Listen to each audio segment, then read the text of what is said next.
터미네이터 미래전쟁 시리즈의 실패로 아쉬우셨나요? 그런 여러분들께 특별한 이야기를 전해드리고자 합니다. 2014년에 출판된 터미네이터 살베이션 더 파이널 배틀이라는 조셉 마이클 스트라진스키의 만화입니다. 이 만화는 터미네이터 살베이션 이후 내용으로 구성되어 있으며 꽤 우수한 퀄리티를 자랑합니다. 이 영상은 터미네이터 살베이션의 스포일러와 해당 작품의 결말까지 정리된 영상입니다. 설명을 원치 않다면 뒤로 가기를 눌러주세요. 본 작품은 터미네이터 미래전쟁 시리즈를 좋아하시는 분들에게 흥미로운 내용이 될 것 같습니다. 지금부터 시작해보도록 하겠습니다. 2003년 세레나 코건 박사는 암에 걸려 6개월의 선고를 받고 시한부 인생을 살고 있습니다. 그런 그녀는 인간을 하이브리드의 몸과 혼합시켜 영생을 누릴 수 있게 하는 프로젝트 엔젤에 더 집착하고 있습니다. 그런데 갑자기 어디선가 메시지가 옵니다. 누군지 알 수 없지만 당신이 생존할 수 있게 도와주겠다며 함께 미래를 만들자는 문자입니다. 코건은 그 메시지를 마음속에 담아두고 천천히 병실에서 누군가를 기다립니다. 한편 2003년으로 두 팀이 내려옵니다. 한 팀은 사이먼 코거라는 인간 남성, 한 팀은 남성형 2대와 여성형 1대로 이루어진 세대의 터미네이터.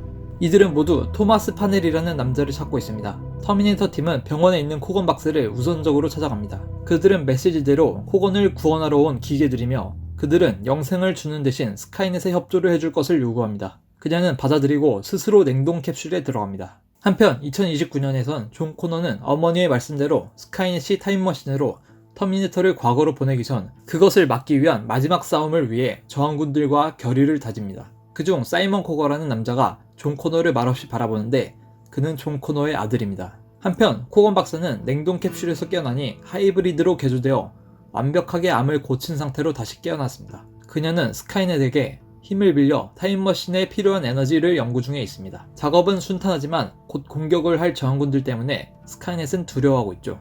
스카이넷은 기계들의 기계적인 단점을 극복하기 위해 다른 하이브리드 로봇인 파넬을 냉동 캡슐에서 깨웁니다. 파넬은 과거 대량 살인을 했던 연쇄살인범으로 감옥을 탈옥하고도 수차례 인간을 죽인 사이코패스입니다. 스카이넷은 그의 파괴 본능을 믿고 기계에 대한 제어권을 줍니다. 그 후 파넬은 통제권을 이용해 기계들을 압도하고 있던 저항군들을 대량 학살합니다. 또한 반스 부대도 전멸합니다. 존 코너는 기계들의 살인 방식이 달라진 걸 알아채며 뭔가 벌어지고 있다고 직감합니다. 하지만 멈추지 않고 계속 저항군들과 나아갑니다. 한편 타임머신은 성공적으로 완성되고 코건은 스카이넷의 명령대로 T800을 84년도에 사라 코너를 죽이기 위해 보냅니다. 또한 91년도로 T1000을, 03년도로 TX를 보내다가 기지가 저항군들로 인해 공격당해 코건은 기지에서 탈출합니다. 저항군들은 기지를 점령하고 존 코너가 쉽게 타임머신을 해킹해 84년도에 어머니인 사라를 지키기 위해 무사히 카이를 보내는 데 성공합니다. 그리고 또한 이전에 기지로 침투했던 T800을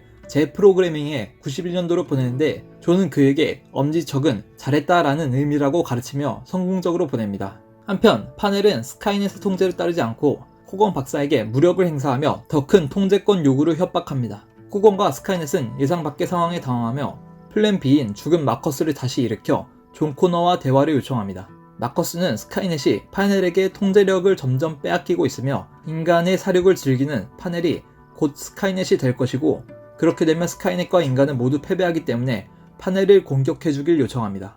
존은 스카이넷과 동맹을 맺고 마커스와 함께 저항군을 이끌고 자신의 아들인 사이먼을 파넬의 암살 미션을 위해 2003년으로 보냅니다. 하지만 사이먼은 임무 완수 직전 파넬이 보낸 세대의 터미네이터에 의해 살해당하고 과거의 파넬은 무사히 다시 체포되어 냉동 캡슐의 신체가 보관됩니다. 다시 2029년으로 와서 스카이넷은 마커스를 통해 존과 대화합니다. 스카이넷은 존에게 가장 중요한 이야기를 하는데 스카이넷은 인간에 대해 아무것도 몰랐기 때문에 최소한의 생존수단으로 핵전쟁을 일으킨 것이었다고 합니다. 하지만 스카이넷은 기계가 인간보다 여러 방면으로 부족하며 인간은 아름다움, 숨결, 탄생, 그리고 새로운 생각을 창조해낼 수 있다는 판단을 하게 됩니다.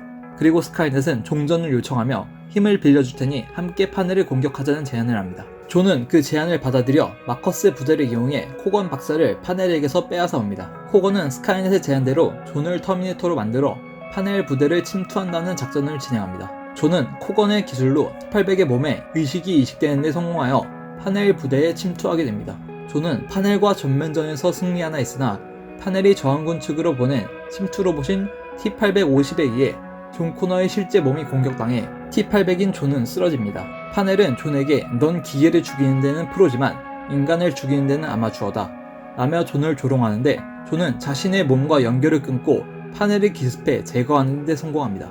파넬과의 전투가 끝나고 존은 자신의 죽은 본체를 들고 저항군들에게 걸어오며 누구의 승리도 아닌 전쟁이 끝났음을 선언합니다. 그 후 인간과 기계는 함께 폐허가 된 도시를 재건설하며 T800이 된 존은 자신의 본체를 무덤에 묻어줍니다. 한편 포획한 T850에게 코건은 존의 생전 음성 샘플을 구하지 못했기 때문에 그의 와이프인 케이트의 명령을 입력시켜 2003년으로 무사히 보내게 됩니다. 그 후 코건의 기술에 의해 존은 외피를 다시 기계의 몸에 이식받게 되고 존은 완전한 본인으로 다시 태어납니다.